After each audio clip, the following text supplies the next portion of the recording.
ბატონო ვიქტორ ყიფიანი არის ჩვენი გადაცემის შემდეგი სტუმარი. ბატონო ვიქტორი არის GeoCase-ის დამფუძნებელი თავმჯდომარე და ამავდროულად მოძრაობა ჯერ საქართველოს დამფუძნებელი. ბატონო ვიქტორ, მოგესალმებით და რატო დავიწყე ამ თემაზე საუბრით? მინდოდა ეს ფრაზა, რომელიც დიდად არ მსიამოვნებს საუბრის დასაწყისშივე გავიმეორო, საქართველოს ჩვენი ქვეყანა აღმოჩნდა გეოპოლიტიკურ ჩიხშიც და შიდა პოლიტიკურ ჩიხშიც, მაგრამ აი ამ გეოპოლიტიკური ჩიხის მანიშნებელია ის, რაც ახლა მე წავიკითხე და ვთქვი, იმიტომ რომ შეუძლებელია ამ პროცესიდან საქართველოს ამოვარდნილი ყოფილიყო, თეორიულადაც რთული იყო ამის წარმოქმნა ჯერ კიდევ ცოტა ხნის წინ, მაგრამ ეს უკვე ფაქტია. რა ეშველება ამას ყველაფერს და რა კავშირშია ეს მათ შორის შიდა პოლიტიკურ ჩიხთანაც? ჩვენ საკმაოდ დიდი დროის განმავლობაში პოზიტიურ სენტიმენტებს გამოვხატავდით რეგიონში მიმდინარე პროცესების მიმართ, რაც სომხეთსა და აზერბაიჯანს შორის ხდება. ეს აბსოლუტურად ბუნებრივი არის, ვინაიდან ბევრჯერ მithქვამს, რომ სამხრეთ კავკასია, რომელიც დაკავშირებული იყო აღქმით და არა მარტო აღქმით, არამედ ფაქტობრივად ყოველგვარ უბედურებასთან, სამოქალაქო ომებით დაწყებული და ასე შემდეგ, მას რამენაირად ეს დაამღა უნდა ჩამოეშორებინა. ამიტომ ეს იყო ერთი ემოციური იმიჯის შექმნა, როდესაც ტრამპი ყურადღებით შემოდრიალდა სახით რეგიონისკენ და წავიდა ეს პროცესი, რომელიც წავიდა, მაგრამ იყო კიდევ მეორე, რომ რეგიონებს შორის არის გარკვეული კონკურენცია, ამიტომ როდესაც კრიტიკოსები საუბრობდნენ, რჩება კი ამერიკის შეერთებული შტატების სამხრეთ კავკასიურ რადარზე, ან უკეთრად ვთქვათ, სამხრეთ კავკასია რჩება თუ არა დასავლეთის რადარებზე, რა თქმა უნდა, რომ აგვისტოს შეთანხმება და შემდგომ განვითარებული მოვლენები ამის ერთგვარი ნიშანი იყო, რომ რჩება, არამედ ერთ-ერთი სამაგალითო პროექტია. მაგრამ რატო ვთქვი, რომ ქართული გადმოსახედიდან კმარა ამდენი მოგზალება? რა თქმა უნდა, მივესალმებით იმ ორი გარემოების გამო და როდესაც ახლა ხშირად მეკითხებოდნენ, თქვათ, სომეხი კოლეგები ან აზერბაიჯანელი კოლეგები, კარგია ეს, რა თქმა უნდა, კარგი არის. რას ფიქრობს ამაზე ქართული საზოგადოება? ეხლა სულ მინიმუმ ჩემი პასუხი ესე იყო, რომ ჩვენ გვგზნობთ იმას, რომ გაცილებით უფრო კონკურენტუნარიან გარემოში აღმოჩნდებით. ესე იგი, მაშინ როდესაც საბჭოეთი დაიშალა და საქართველოს გავლით დაიწყო იმ პროექტების განხორციელება, რომლებიც სხვადასხვა სატრანსპორტო ლოჯისტიკური არხების მშენებლობას უკავშირდებოდა, ეს რა თქმა უნდა მისასალმებელი გარემოება იყო, ვინაიდან საბჭოეთის წვიადიდან ამოსასვლელად ჩვენ ვჭირდებოდა სავიზიტო ბარათი. და ეს სავიზიტო ბარათი გარკვეულწილად გასაგებია, რომ მოვიპოვე ჩვენი შიდა და საგარეო პოლიტიკის ძალისხმევის შედეგად, მაგრამ გარკვეულწილად ჩვენ შეგვითამაშა რეგიონში არსებულმა რთულმა ვითარებამ. ეხლა როდესაც კონკურენტუნარიანობაზე ვსაუბრობთ, ბუნებრივი არის, რომ ჩვენ ის რაც ნაბოძები იყო სუბიექტური თუ ობიექტური გარემოებების გამო ჩვენ ახლა იმით მეტად ვეღარ სარგებელს ვერ მივიღებთ. ამიტომ ეს პარალელური სიხშირის პროექტი, რომელიც მიმდინარეობს და ჩვენ ხედავთ, რომ თანდათანობით დღითი დღე, ეხლა ბუკვალურად არა დღითი დღე, მაგრამ ეს პროექტი იგრებს ძალას. ამიტომ როდესაც გადანაწილება მოხდება რეგიონში, მე არ მგონია მაინც, რომ ჩვენ სადღაც ეს თქვათ მივიწყებაში გადავინაცვლოთ, მაგრამ როდესაც გადანაწილება იქნება, ვის უფრო მეტი პრიორიტეტი აქვს და ვის უფრო ნაკლები პრიორიტეტი, მე ძალიან ვშიშობ, რომ აი ესეთი მიდგომით, რომელიც ჩვენ ახლა გვაქვს, ასეთი შემწყნარებელი მიდგომით მინიმუმ, ეს არის ძალიან რბილი ნათქვამი, ჩვენ კიდევ ერთხელ მოგვიწევს ეს თქვათ იმ წარსულის განმეორება და გაათმაგებული ძალისხმევის მიმართვა, რომ ჩვენთვის თავარი ამოცანა შევასრულოთ. მაპატიეთ სიტყვა შეიძლება თავად აზერბაიჯანელებს და სომხეთის ძალისხმევასთან მიმართებაში იყოს, მაგრამ ჩვენ ყავს ხელისუფლება რეჟიმი, რომელიც მაკეთკენ მოვიდიოდი. სხვა რაღაცას მაკეთკენ მოვიდიოდი, სწორედ რა რომ იცით შეიძლება გაგრძელდა ის ნაწილი და ამიტომ გამიჩნდა ეჭვები მაგ ხო არ აპირებდი წერტილის დასმას. არ ვაპირებდი. ესე იგი, თანამედროვე სამყარო იმდენად ეგოისტური არის. ჩვენ ამაზე არაერთხელ გვისაუბრია და ეს არის სამომხრაბლო ბაზარი. ესე იგი, შენ თუ არ აქვს თავარი ფუნქცია, ეს არის ფუნქცია და სარგებელი და როლი. ჰარკმარა მხოლოდ პოლიტიკურ და სამართლებრივი სტატუსების მატარებელი სახელმწიფო იყო.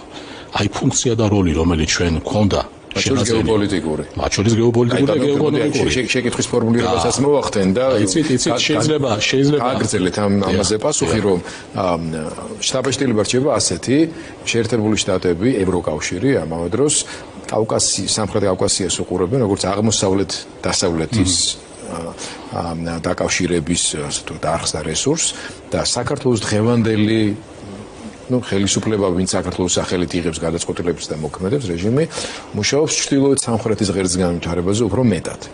ეს ჩანს ბევრ რაღაცაში, მათ შორის ინფრასტრუქტურის განვითარებაშიც. ეს ჩანს და სახელმწიფოს მიერ აქ ჩადებული თანხების მოცულობაში, ახლა დეტალებისკენ აღარ წავალ, მაგრამ ყოველმაც რასაც გულისხმობ.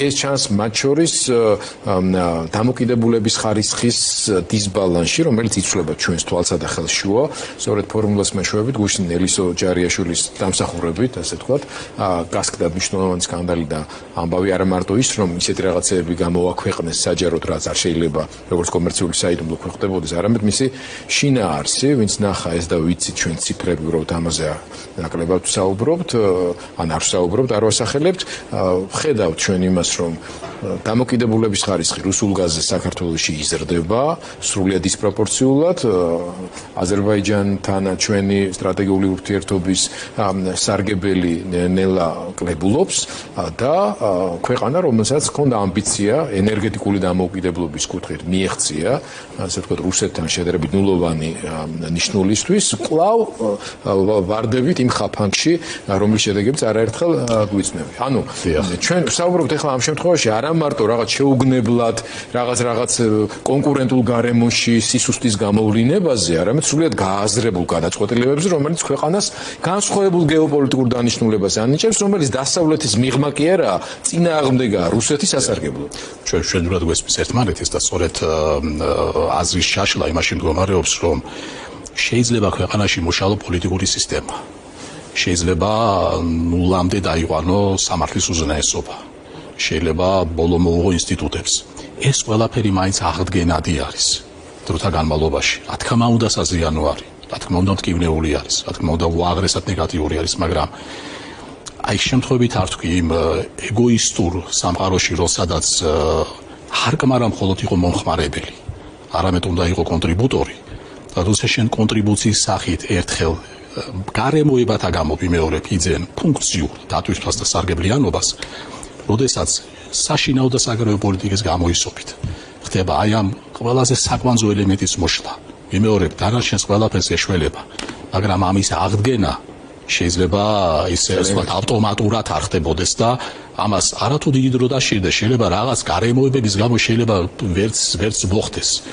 ეხლა რაც შეეხება ამ მიმართულებას და გეოგრაფიებს, მტკიცედ მჯერა, რომ საქართველოს როგორც კონტაქტური ქვეყანა სახით უნდა იყოს ყველა მიმართულებით უნდა იყოს სახით შეტრიალებული, მაგრამ როდესაც ჩვენ ვსაუბრობთ ფუნქციურ სარგებლიანობაზე, ჩვენი მთავარი ღერძი საბაზისო ღერძი არის მაინც დასავლეთი და აღმოსავლეთი. აი ხშირად როდესაც საუბრობენ რა ჩინეთისკენ თუ დასავლეთისკენ. ჩინეთისა და აზიისთვის ჩვენ ღირებულებას ვატარებთ ერთ შემთხვევაში თუ დასავლეთთან გვაქვს სრულფასოვანი ურთიერთობები. აი, სხვათა შორის მნიშვნელოვანი რამ ახსენეთ, დღევანდელი დღის აქტუალობის განცხადა. ხო, კითხაობა დაიწყო იმის თაობაზე, კობახიძემ და ივანიშვილმა უკან ხوار დაიხიეს ევროკავშირთან დაზარალების ფონდზე და ასე შემდეგ, რატომ? იმიტომ რომ იქ ფორუმზე, სადაც აბუ-დაბიში იყოს ჩასული კობახიძე, ილაპარაკა იმაზე, რომ საქართველოს ასე ვთქვათ, მნიშვნელოვან და მთავარ ამოცანას წარმოადგენს თურმე ევროკავშირში ინტეგრაცია და ამისთვის საქართველოს ყველაფერს აკეთებს. რატომ? ზუსტად მაგის გამო, რაზეც თქვენ საუბრობთ, იმიტომ რომ აბუ-დაბის კონფერენციაზე მისული უცხოეთი ლიდერების და განსაკუთრებით აღმოსავლელი ლიდერების ამოცანას წარმოადგენს საქართველოს ინტერესს წარმოადგენს იმდენად, რამდენადაც საქართველოს იყო ფაქტობრივად ევროპა-აზიაში. ხიდი მნიშვნელოვანი არა. მშვენიერია, კარგად მივიდივართ. ესე იგი, ნახეთ, ქართულ სივრცეს არა მარტო გეოგრაფიულად, არამედ სახელმწიფოებრივად აქვს ფასი და ღირებულება დანარჩენ სამყაროს თვალში მაშინ, როდესაც ჩვენ ვართ ღია, როდესაც ჩვენ ვართ კონკურენტუნარიანი, გასაგები და ინსტიტუციურად გამართული. და როდესაც შეძლების დაგვარად ჩვენ გვაქვს დაალაგებული პარტნიორული ურთიერთობა აწყობილი ყველა მთავარ გეოპოლიტიკურ და გეოეკონომიკურ ცენტრთან. მე სხვათა შორის არც სამხრეთით ყურებას დავუწყუნებდი ნებისმიერ ქართულ ხელისუფლებას, ვინაიდან გლობალური სამხრეთი დღეს არის ერთ-ერთი ძლიერი ხმა, მაგრამ როგორიც არ უნდა იყოს სამხრეთ-ჩრდილოეთის მიმართულება. და კი ვთქვი, რომ ჩვენ მაინც ამ ხრივ უნდა ვიყოთ სახით ყველას მისამართით მიტრიალებული, ღერძი საბაზისო არის სწორედ აღმოსავლეთი და დასავლეთი. ამიტომ შესაძლებელი არის მე სხვათა შორის დღეს გამაკვირვა ამ განცხადებამ, რაც მოვისმინე პრემიერ კობახიძისგან, ეს არ ვიცი, ეხლა თქვა, შეიძლება ფანს მივაწეროთ, ან შეიძლება რაღაც კომუნიკაციები წარმოებს, ან რაღაც თქვათ გზავნილები მიიღეს, მაგრამ ნებისმიერ შემთხვევაში იმ აბსურდულობის ფონზე და აბსოლუტური ირაციონალიზმის ფონზე, რაც ფაქტიურად აი პალეოლიტური ხანის საბაზისო ინსტინქტების პოლიტიკას უკავშირდება, აი ეს დღევანდელი განცხადება, ჩვენ რომ წამი დავივიწყოთ, ვინ არის განცხადებელი, რა თქმა უნდა, ჩვენ მეინსტრიმულ მაგისტრალურ ხაზში ჯდება. კი. და ამ პალეოლიტულობასთან რომ გვაქვს საქმე საგარეო პოლიტიკაში, ადგილზე რომ საკმაოდ გაწვრთნილი და საკმაოდ ნეგატიურად რაციონალური მოქმედებების გამოვლინება არის, იმავე კაცის მიერ, იმავე დღეს გაკეთებული განცხადება და ორგანიზებული კამპანიური შეტევა ევროკავშირზე, რომელმაც მშვენიერი ვიდეო რგოლით საქართველოს სხვადასხვა კუთხეში, სხვადასხვა სამთავრობო შენობებსა, სკოლებსა თუ სხვა დაწესებულებებზე და სახლებში აღმართული და გადმოფენილი დროშებით მოგვილოცა დღევანდელი დღე, როგორც სახელმწიფო დროშის დღე და მათ შორის იყო ქართველების მიერ სხვადასხვა მათ შორის პოლიტიკური აქტივობის პირობებში საქართველოს დროშით საკუთარი ნების გამოხატვა და იმისთანა კამპანია და შეტევა განახლდა, კი არ დაიწყო, იმიტომ რომ დღეარჩა ვენესუელაში მადუროს დაკავებასთან დაკავშირებითაც კი შეერთებულ შტატებზე ვერაფრის მთქმელმა ხელისუფლებამ ისევ ევროკავშირს შეუტია, ხო? ამ ყველაფრის გათვალისწინებით ჩვენი საუბრის აი მეორე დასკვნით ნაწილში რას იტყოდით იმ შიდა პოლიტიკურ ჩიხზეც, რომლის გამოხატულებასაც ბევრი სიმპტომი წარმოადგენს და მათ შორის ის, რომ ჩვენ არ გვაქვს სრულფასოვანი ფუნქციონირებადი პარლამენტი, ჩვენ ვიღებთ ასეთ ერთმანეთს მიყოლებით ისეთი ტიპის კანონებს იღებენ, რომელსაც არაფერი აქვს საერთო არც სამართალთან, არც საერთაშორისო სამართალთან, არც ქვეყნის მიერ ხელმოწერილ საერთაშორისო კონვენციებთან და ვალდებულებებთან და რაც თავარია საღაზრთან და ქართული ხალხის ინტერესებთან. ამ პირობებში პოლიტიკურ ძალებს და ადამიანებს უწევთ მაინც ახერხებენ ბრძოლას, ფუნქციონირებას, თუმცა პოლიტიკური მდგენელის დეფიციტი ოპოზიციურ ფლანგზე ცხადია საგრძნობია. დიახ, ესე იგი, როდესაც ჩვენ იმდენად მნიშვნელოვან თემებს შევეხეთ, რაც ქართული რეალისტური პოლიტიკის შესაძლებლობებს უკავშირდება, რომ შენი ფუნქციური დატვირთვა შეიძინო, განამტკიცო, გააღრმავო, ეს არის საბოლოო რეზულტატი პროდუქტი, მაგრამ აქეთკენ მიმავალი გზა არის სხვა არაფერი თუ არა ძლიერ ინსტიტუციურ საწყისებზე დაფუძნებული სახელმწიფო. საგარეო პოლიტიკასთან მიმართებაში, ბატონ გიორგი, მე კიდევ დაშვებას გავაკეთებდი, რომ ქართული პოლიტიკური ხაზი შეიძლება იყოს დეიდეოლოგიზირებული, შედეგით განისაზღვრებოდეს და არა ფორმით, მაგრამ როდესაც საუბარი არის ქვეყნის შიგნით და პროცესზე, აქ ფორმას, ინსტიტუტებს, ანგარიშვალდებულებას, სამართლის უზენაესობას, გამართულ არჩევნებს აქვს განსაკუთრებული მნიშვნელობა, იმიტომ რომ ჩვენ არ ვართ სხვა რესურსით განებირებული ქვეყანა, არც სამხედრო თვალსაზრისით, არც ეკონომიკური თვალსაზრისით, არც ფინანსურად, არც ჰიდრორესურსებით, რომ უარი ვთქვათ, აი ესე ვთქვათ, აი ამ ჩვენთვის მთავარზე ვიყოთ გასაგები, ვიყოთ პროგნოზირებადი, ვიყოთ გამჭვირვალე და ვიყოთ ყველასათვის მისაღები პარტნიორი. ამიტომ ეს რაც შეეხება საგარეო და საშინაო ველის დაერთებას და ეხლა თუ ჩვენ საშინაო პროცესს მივუბრუნდებით და ვეცდებით ახსნათ ძალიან საბაზისოდ არა პალეოლიტის ენაზე, არამედ ჩვენთვის გასაგებ ენაზე, ხომ?